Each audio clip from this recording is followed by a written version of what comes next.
¿Algo de tomar? ¿Con los champán, por favor? Para mí, una ensalada. So what do you think you're gonna order? Probably pupusas for sure. But The steak is good too. is that good?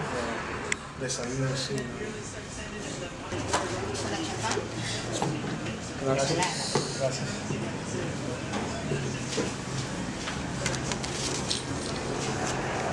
¿Listos para ordenar?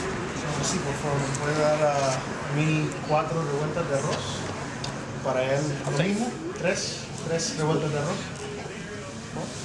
Sí, es todo. Gracias. Gracias. Yeah, man. So tell me about yourself, man. How did the skateboarding company come about? How's the idea? It's kind of crazy, man. This goes kind of as far back as high school, man. You know, started off as a nickname. You know, started skating in 9th grade.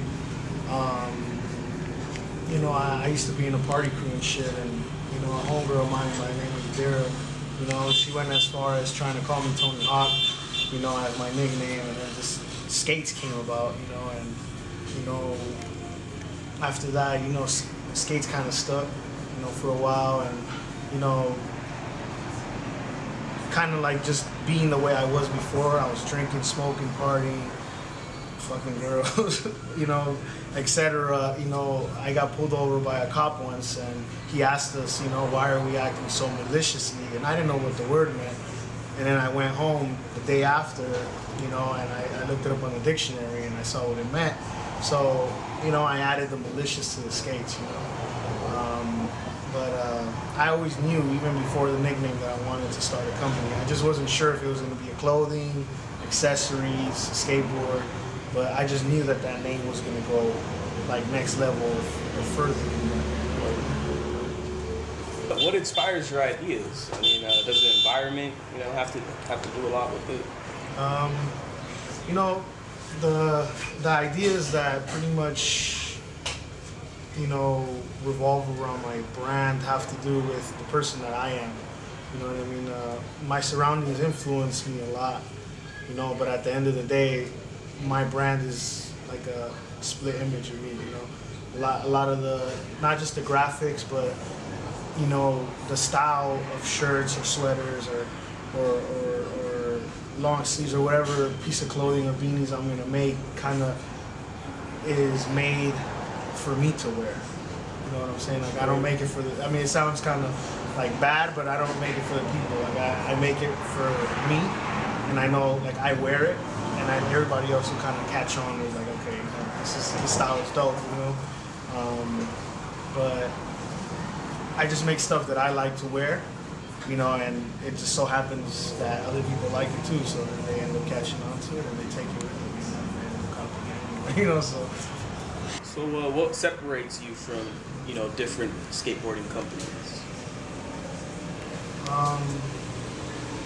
It goes, you could say, you know, I pretty much surround myself with a certain group of people that have their own movement going on, and they just so happen to be homies of mine. Prior to me even starting the brand, you know, it's kind of like a natural influence that I already had prior to, you know, starting the brand. So it kind of, what separates me is, first of all, I don't know anybody that owns a skateboard, you know. Second, you know, at least in my generation, you know, everybody that owns skateboard companies are way older than I am. I don't know anybody that's even close to my age that's, you know, started a company. But, you know, I pretty much try to incorporate people's movements indirectly into skateboarding. You know, like, for example, with the, you know, Peas and Carrots and the collabo that we did there, you know, they introduced me to their crowd, and I indirectly introduced them into skateboarding just by making that day, you know. That's the route I'm going about the whole brand. It's always going to be me incorporating homies or brands that the homies own, and making something that is not usual, you know. it's gonna always be something rare. It's never gonna be some shit you've already seen. You know what I mean? Regardless of what it is, whether it's a piece of clothing, a skateboard, even a keychain, it could be anything. You know, we'll make sure that it's something that you won't even expect. You know, it'll be different. With you getting into the flow of things, how do you manage, your work life, your family life, and the brand itself, Maliceous Skates? When it comes down to it, man, my 9-to-5 job is what's funding the brand itself. One-man operation, So, when it comes to that, it's like it's a must. I have to do that. When it comes to life and family, like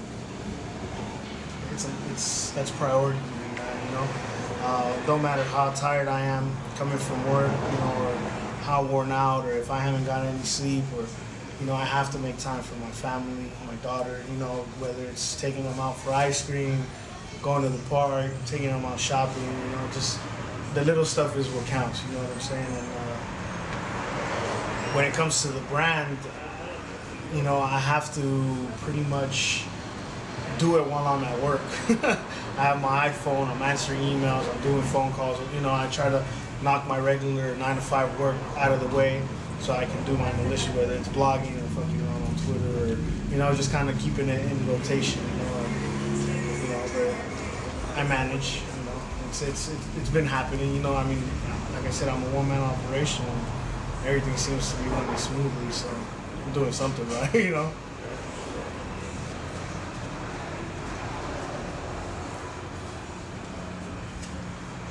So where do you see yourself with Maliceous Skates within maybe about 5 years?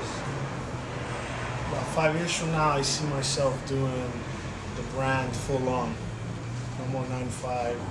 Just, I'll probably have a couple employees, pretty much split up what I do already and kind of relieve some of the main, you could say, stress on key things about the brand and have somebody else take care of it while I'm out there doing the whole shaking the hand, meeting, the stuff that the boss has to do, pretty much, be out there at the events and, not worry about, oh crap, I didn't get this product out for the time, I already know it's gonna be taken care of, so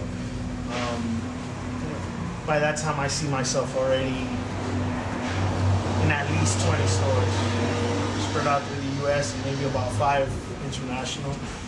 I already got some people, like in London, I got a homegirl out there that already bought some stuff, so that's pretty much like entry level for me. Like I don't even know nobody from London, but prior to her like buying it, now I do. So, she's spreading that whole, the whole MLCS movement out there for me, what I'm saying? So,